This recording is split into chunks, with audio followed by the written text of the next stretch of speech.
For the first time in my adult life, I've paid some attention to female basketball, and solely because of one person, Caitlin Clarke, right? She's heterosexual, right? She's some white girl out of middle America, and she's likable, she's attractive, and she does cool things with the basketball, and she's not some thug. And why is the WNBA a completely losing organization, uninterested in dialing back the thuggishness that currently dominates the league? So Steve Saylor writes, the Caitlin conundrum, when thuggishness damaged the appeal of the National Basketball Association around the turn of the century. So think about all the problems in the National Basketball Association with criminal behavior, with impregnating women that the basketball players aren't married to, right? Just the overall bad behavior of so many National Basketball League players. Remember how bad it was in the 70s? So I first started paying attention to the National Basketball Association in the 1970s, and it was the least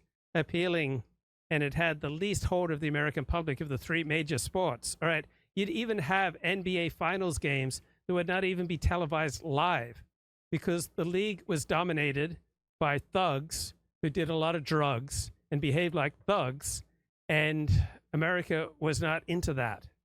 So when the thuggishness damaged the appeal of the National Basketball Association, the executive leadership took steps to rein it in. So why haven't NBA executives intervened in their women's NBA vanity project to protect their most valuable asset, rookie Caitlin Clarke, from the racist, heterophobic violence at the hands of their black, lesbian-dominated players who have managed for 3 decades to keep the WNBA unpopular and unprofitable? So how often do you hear about heterophobia? Right? You never hear about heterophobia, but there's just as much proportionally heterophobia here about heterophobia as there is homophobia, right? Just as that there are plenty of Jews who don't particularly care for non-Jews, at about the same proportion as there are non-Jews who don't particularly care for Jews. But you never hear about anti-Gentilism, right? That's the hate that dare not speak its name.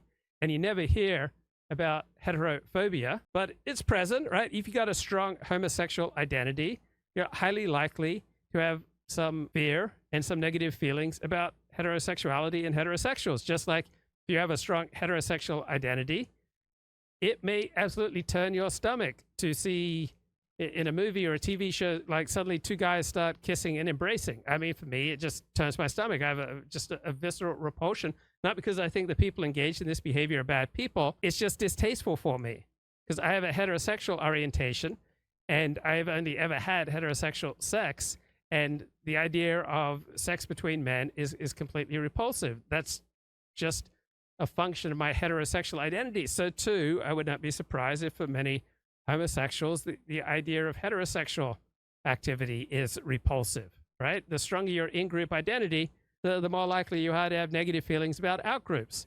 And just as there are plenty of white people who aren't that thrilled with black people, in fact, have some fear of black people and have some negative feelings about black people, proportionally, there are just as many black people who have those same negative feelings, right, about white people. So group identity doesn't just belong to Christians. It doesn't just belong to white people. All right, group identity is something that all groups have, and the higher your in-group identity, all right, the more likely you are to have resentment and fear and concern and distaste and disgust with out-groups. But it only ever gets described in one way, right?